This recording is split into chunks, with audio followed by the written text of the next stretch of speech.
Estamos aquí los estudiantes de Ingeniería Civil de la UDES, Gerardo Andrés Figueroa Orduz, Elvis Parra Becerra y Gabriel Salcedo. Estamos aquí con el ingeniero Hernán. El ingeniero Hernán nos va a decir unos tips de un proyecto vial, sobre un proyecto vial. Les presento al ingeniero Hernán. Él nos va a hablar de su experiencia en proyectos viales como tal. Sí, buenos días. Mi nombre completo es Hernán Ramos Rodríguez. He tenido la fortuna desde mis años tempranos, desde exactamente de los 15 años, de estar vinculado a los proyectos de ingeniería. Mi profesión es en la ingeniería civil de la Universidad Católica de Bogotá. Tengo una especialización en evaluación y gerencia de proyectos y pues un recorrido ya como ingeniero de 25 años como profesional y 35 años vinculados a las obras civiles y arquitectónicas. Es toda la orden para lo que ustedes consideren. Ingeniero, me gustaría, digamos, iniciar con las fases que tiene un proyecto vial. ¿Cómo nos podría ayudar ahí? Sí, digamos que previamente al inicio de la filmación yo les enfatizaba de lo importante que es, con base en la experiencia, identificar aspectos claves de los proyectos que muy probablemente no estén documentados en un manual, en un procedimiento, en una especificación. Y para esos efectos me parece más valioso compartirles esas experiencias, dado de que lo demás pues está escrito y es fácilmente medible y pues se puede seguir un documento ya escrito. Ingeniero, nosotros hablábamos antes, previamente, de las necesidades de la comunidad. ¿Qué nos puede decir? Sí, hablábamos que los proyectos, digamos, antes de entrar a un diseño geométrico o a la ejecución de un proyecto hay unas etapas anteriores, que es el proyecto debe tener una viabilidad socioeconómica. Es decir, lo primero es que identificar qué bienestar le va a traer el proyecto a la comunidad y establecer mediante unas metodologías financieras, una de ellas la tasa interna de retorno, la viabilidad financiera del proyecto. O sea, es un error no solo por ser, digamos, benéfico para la comunidad, ya hay que desarrollar un proyecto, hay que establecer si es viable económicamente, porque si no, pues estamos metiéndonos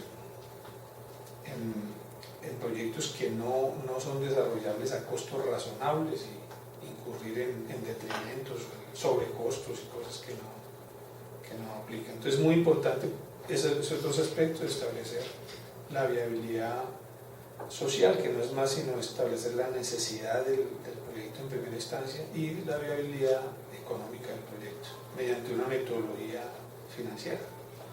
Ingeniero, para usted, ¿qué precedencias hay para un proyecto vial? Pues, digamos, la primera es la que acabo de mencionar. Hay dos categorías de proyecto: uno con empresas privadas, otros con empresas del Estado. En el caso de las empresas del Estado, pues hay un banco de proyectos. Hay para un proyecto del Estado hay que hacer un documento COMPES. COMPES es el Consejo Nacional de Política Económica y Social y hace parte del Departamento Nacional de Planeación. Pero para resumir el tema, todos los municipios que tengan proyectos a desarrollar deben enviarlos a un banco de proyectos y teóricamente pues el Departamento Nacional de Planeación prioriza la ejecución de esos proyectos con relación a las disponibilidades presupuestales del Estado, en todos sus niveles, ¿no? Departamentales.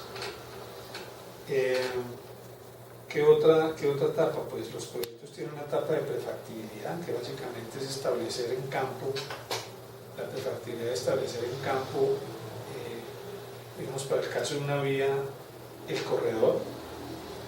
Sobre ese corredor pues se deben plantear unas alternativas de trazado y ya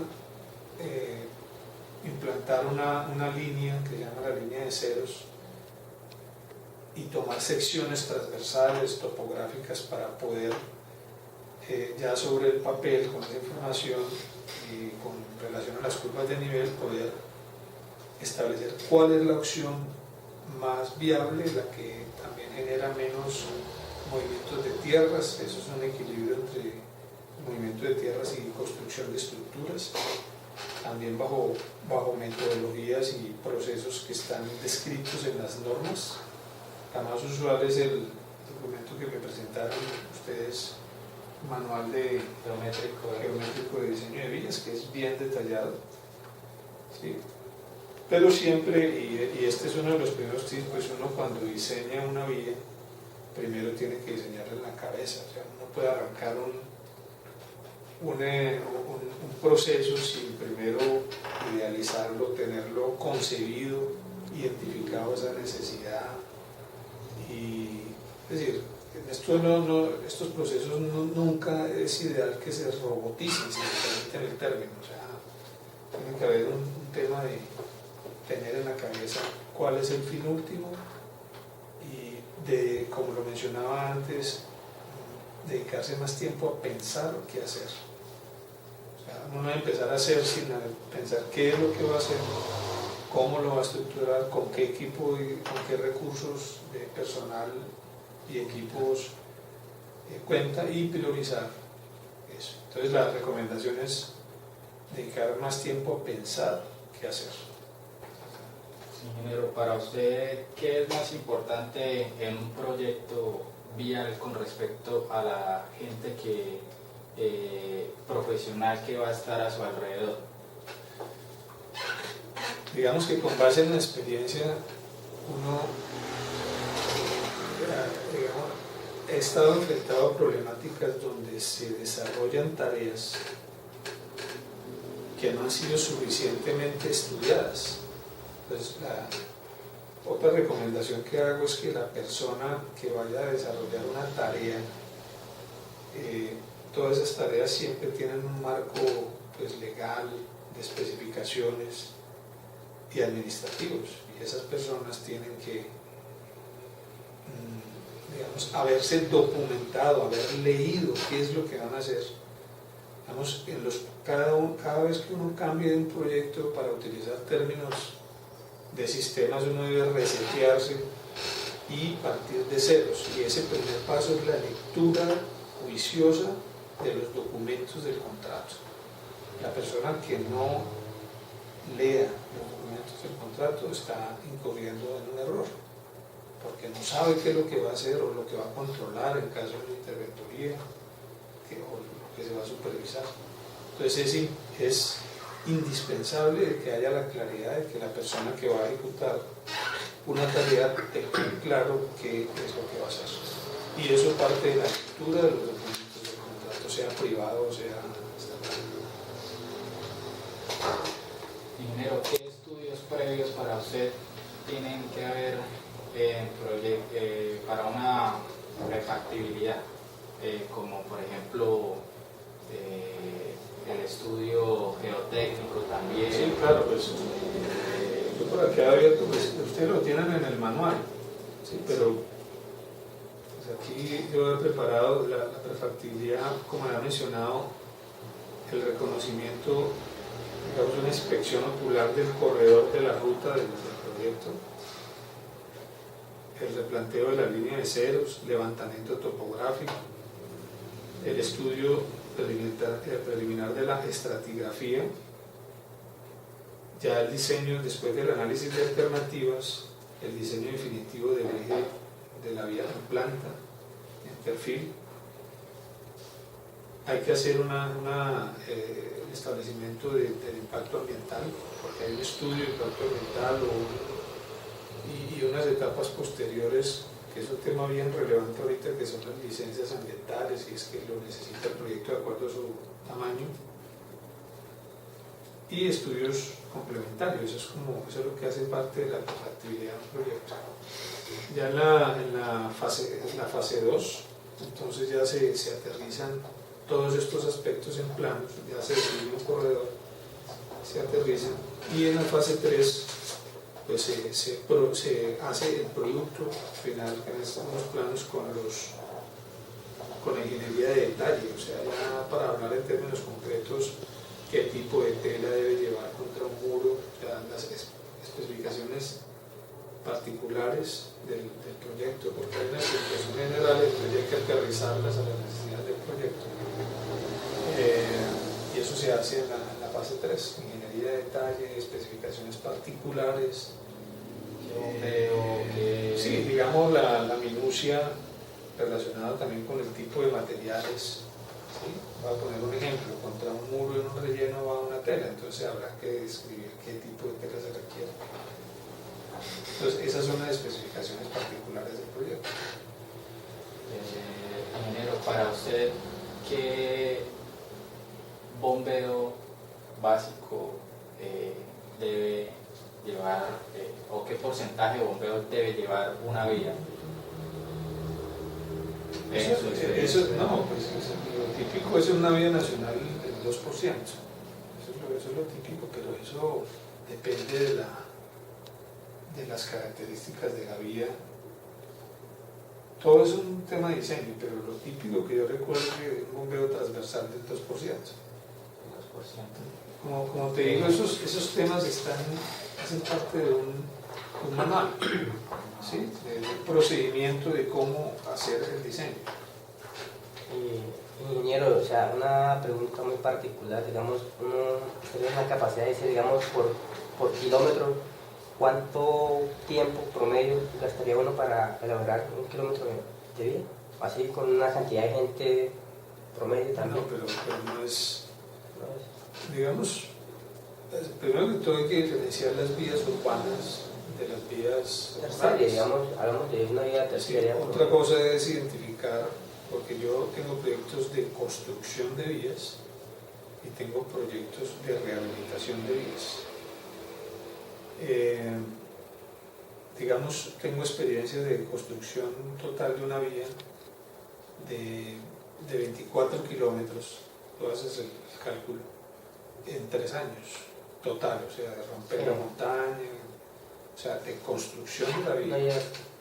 ¿Sí? Y también eso depende como de las características, porque es que, entonces, estandarizar eso no se puede, porque es que hay zonas de roca, entonces te vas a demorar más haciendo las explanaciones. O estaban proyectos donde son arenas, ¿sí? Entonces pues es mucho más rápida la excavación. Pues todo eso depende de la geología, ¿sí? Y del nivel también de, digamos, los proyectos en Colombia están, pues, como es lógico, íntimamente ligados a las disponibilidades presupuestales. Yo estaba en proyectos, especialmente con la empresa privada, donde pues están todos los dineros asignados, pero con el Estado hay la dificultad de que no se cuentan con los recursos oportunamente, si eso dilata el tiempo. Entonces, estandarizar el tiempo de ejecución de una obra no se puede, o habría que hacer varias clasificaciones y, como te digo, tener en cuenta las realidades de las disponibilidades presupuestales. Porque una cosa es tener todo el dinero y otra cosa es tenerlo a cuentagotas, como sucede en muchos proyectos del Estado. Ingeniero, para usted, ¿qué otros temas minuciosos pueden haber, aparte de la revisión de contratos, en un proyecto vial? Pues, yo les cuento experiencia, aparte, te reitero la casi obligación profesional de que el primer paso cuando uno va a desarrollar un proyecto sea leer el contrato y entender qué es lo que va a hacer. Suele suceder personas que inician a trabajar y no, o operan por inercia, estuvieron en el contrato pasado. Otro tema importante es revisar con juicio los temas claves del proyecto. Si yo voy a presentar una licitación, pues esa licitación tiene que ir, primero que todo, por un entendimiento claro de qué es lo que están pidiendo en los pliegos de los requerimientos, ¿sí? Y debe tener por lo menos 2 revisiones, o sea, el que lo hace y el que lo... Entonces, las segundas revisiones que hablan los sistemas de calidad es un tema importante, ¿sí? Eso no está escrito, que debe leerse 2 o 3 veces, pero en la medida en que esas haya una serie de revisiones, yo diría que mínimo 2, ¿sí? De los productos que uno está, pues se minimiza la posibilidad de error. Tengo experiencias de alguien que, por ejemplo, metió un 0 más, entonces la licitación era de 9.000 millones y entonces se fue por 90.000. O una licitación que exigía medio tiempo de una secretaria y colocaron 1. ¿Por qué? Por falta de lectura y de cotejar, de hacer un checklist de qué es lo que verdaderamente está pidiendo los pliegos, ¿no? Pero dentro de eso también yo creo que iría precios unitarios, maquinaria. Claro, hay la tendencia también en nuestro medio a hablar de porcentajes de administración estándar, similar a lo que tú mencionabas. Y los porcentajes de administración, lo que son los costos indirectos de un proyecto. O sea, la oferta tiene los costos directos, que son los de ejecución, o sea, para poner el nombre propio, la grava, el cemento, la hora máquina, y los costos indirectos, que son los costos administrativos.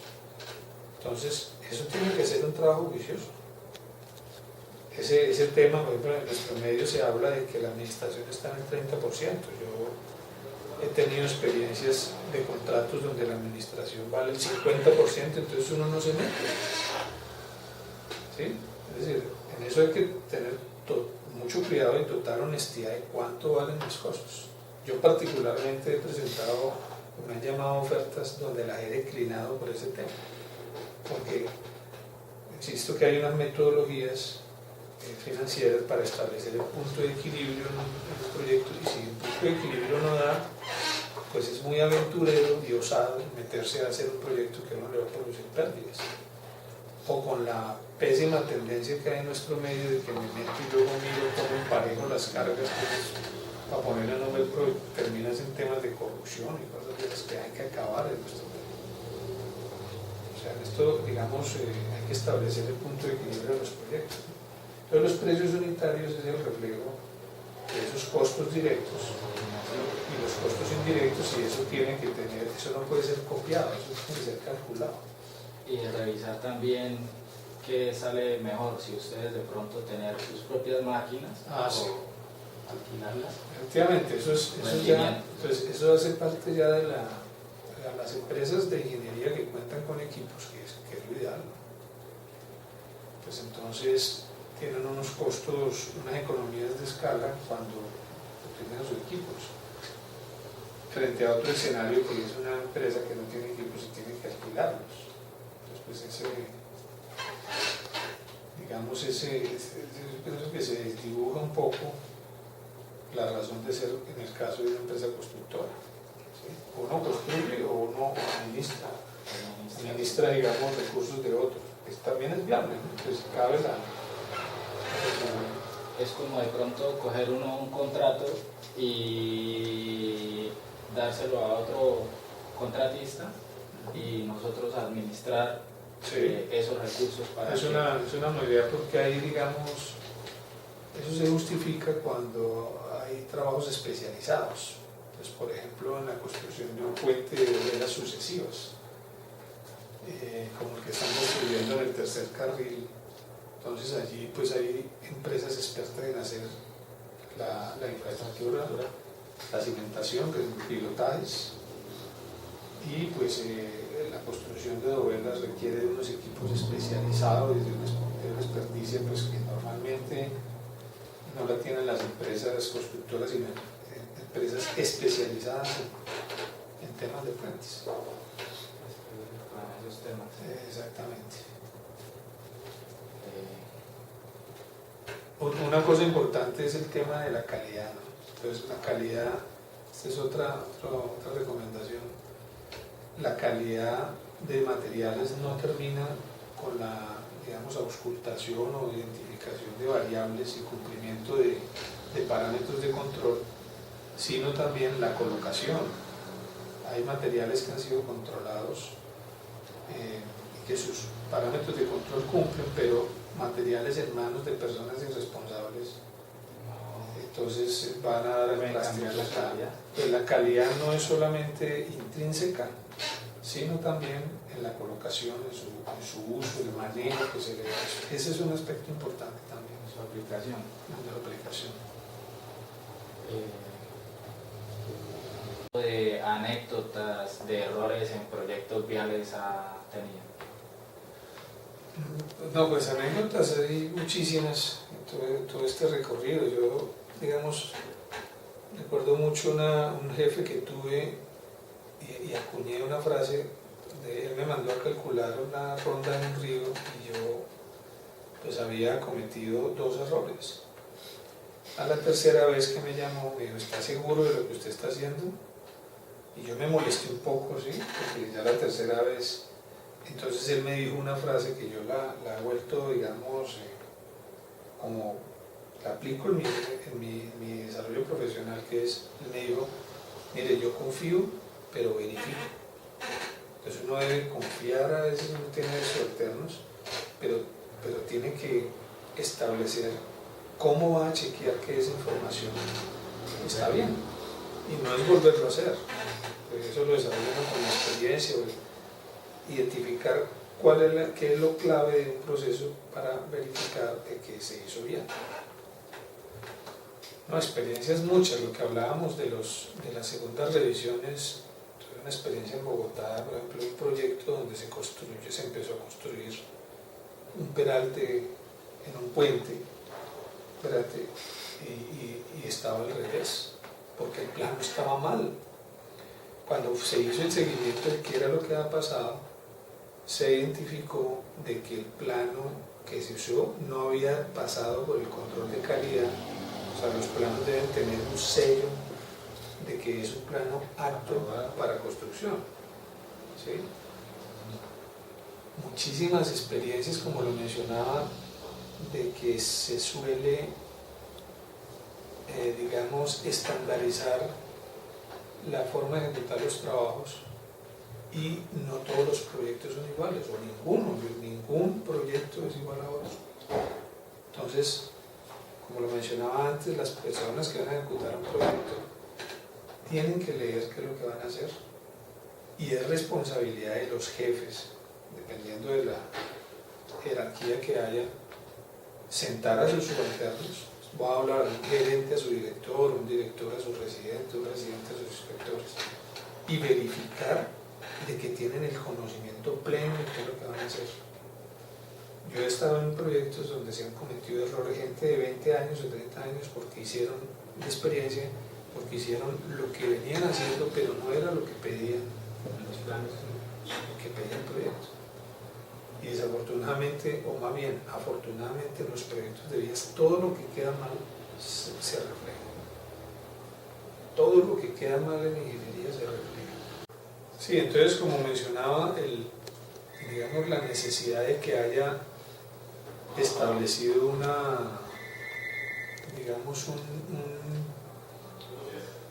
la segunda revisión, o sea, que haya unos sistemas de calidad, pero especialmente sistemas de calidad prácticos, ¿sí? Uno suele ver sistemas de calidad que son un ladrillo completo, pero indudablemente los sistemas de calidad permiten establecer, digamos, procedimientos adecuados para evitar que los productos finales presenten errores.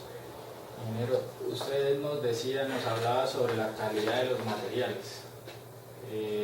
La calidad de los materiales también, como usted lo menciona, viene en la aplicación y en la forma de aplicación. Ese es otro. Uno puede tener una mezcla asfáltica óptima, digamos, en términos de sus parámetros de control, pero esa mezcla colocada sobre una superficie no apta, ¿sí? En términos de las especificaciones, en manos de una persona irresponsable que, digamos, le da preponderancia a la producción y no a la calidad. Pues yo he tenido que, en mi vida profesional, que levantar carpetas asfálticas porque un inspector no cumplió con las condiciones óptimas en que debía estar la superficie de limpieza, y eso, como digo, se refleja. Entonces, esa frase de correr, pero correr bien, es válida. O sea, uno tiene que tener claro en qué es lo que no puede. O sea, todo tiene una holgura, pero hay cosas que no son negociables. Pues la calidad del piso donde se va a colocar una mezcla, la limpieza, el orden, ¿sí? Y todo eso, digamos, cuando hablo de carreras, son consecuencias de una mala planeación. Pues el proyecto no puede llegar a su instancia de ejecución sin que con meses de anterioridad no se haya realizado la planeación del proyecto. ¿Cómo voy a hacerlo? ¿Sí? En los casos de los proyectos urbanos, haber hecho piques para identificar redes matrices, para no hacer daños, qué red debo mover primero para poder implantar la vía. O sea, en la ingeniería no se puede ser inmediatista y, como decimos coloquialmente, estar apagando incendios, sino tiene que haber una planeación. Ingeniero, eso de la red me parece también interesante. Ustedes, por ejemplo, en un municipio, ustedes van a arreglar una vía, una calzada. Ustedes piden al municipio unos planos previos de las redes que cruzan, ¿no? ¿Cómo es ese, de pronto? No, la interacción con las empresas de servicios públicos es indispensable y, como te decía, pues tiene que ser con un tiempo suficiente.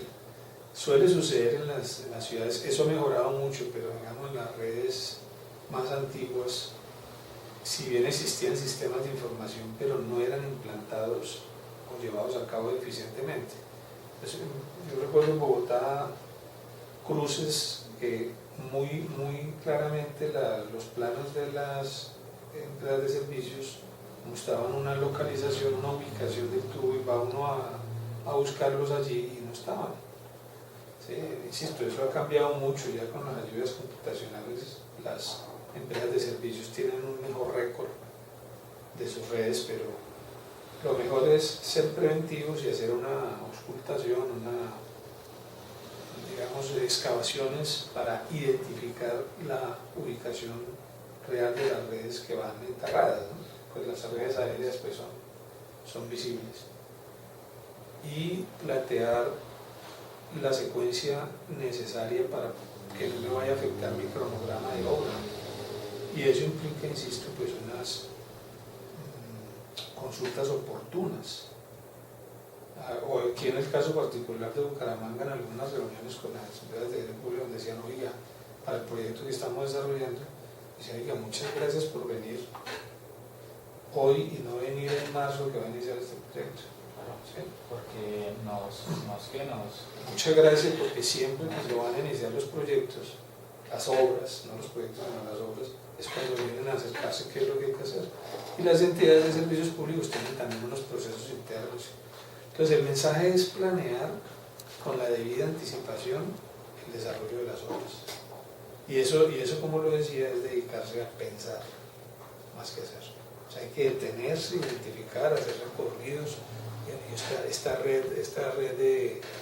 A ver, pues imagínense, aquí tenemos una red de media y alta tensión. Entonces, ¿qué vamos a hacer con eso? ¿Qué requisitos exige hacer recorridos con las empresas de servicios públicos? O sea, esa es la planeación. O sea, ejecutar acciones oportunas frente a las necesidades de ejecución de la obra.